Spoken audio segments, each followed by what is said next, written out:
Alloh yagona zot. Uning hech qanaqa sherigi yo'q. Allohu taolo yordamga ham muhtoj emas, sherikka ham muhtoj emas. U zotida yagona bo'lgan zot. Alloh subhanahu va taolo o'zining sifatlarida ham yagona bo'lgan zot. To'g'ri. Allohning ko'p mukammal sifatlari bor. Shundan 99 tasi hadisda keltirilgan. Rasululloh sallallohu alayhi va sallam aytganlarki, Allohni 99 ta, bir kam 100 ta ismi bor. Agar kim shu bilan duo qilsa, duosi ijobat bo'ladi deganlar. Bittasi Rahman, bittasi Rahim, bittasi Malik, bittasi Quddus. Ammo Alloh subhanahu va taoloning ushbu sifatlarida ham Alloh taologa hech kim sherik bo'la olmaydi. Allohning mehribonchiligi, uning buyukligi va hokazo hamma sifatlarida Alloh yakka yagonadir. Aqidada adashgan ba'zi bir toifalar bor.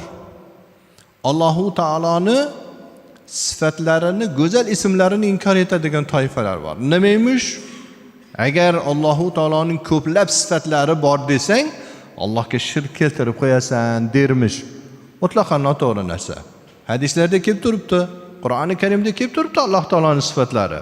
Allohning go'zal, buyuk sifatlari va go'zal ismlari bor. Lekin u go'zal ismlar va buyuk sifatlarda hech kim Allohga sherik bo'la olmaydi. Mehribonchilik insonda ham bor.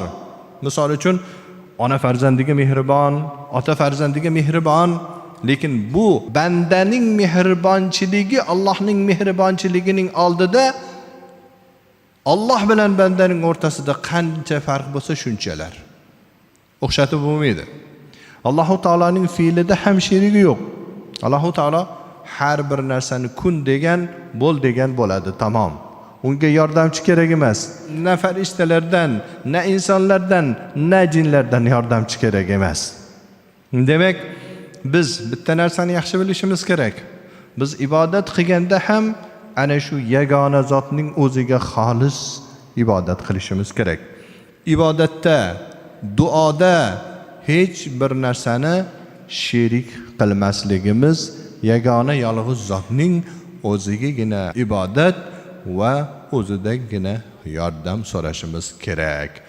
Bu shirk haqida qanchalar gapirsak vaqtimiz yetmaydi. Shu shirklarning ichida biz sezmaydigan shirklar bor. Ana shulardan bittasi riyo. Odamlar ko'rishi uchun amal qilish kichkina shirk deyiladi.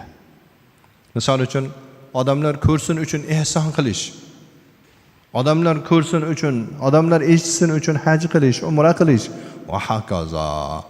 Har qanday amalki Allohning roziligidan boshqa uchun qilinar ekan, u riyo bo'ladi va ham kichkina shirkka kirib qoladi.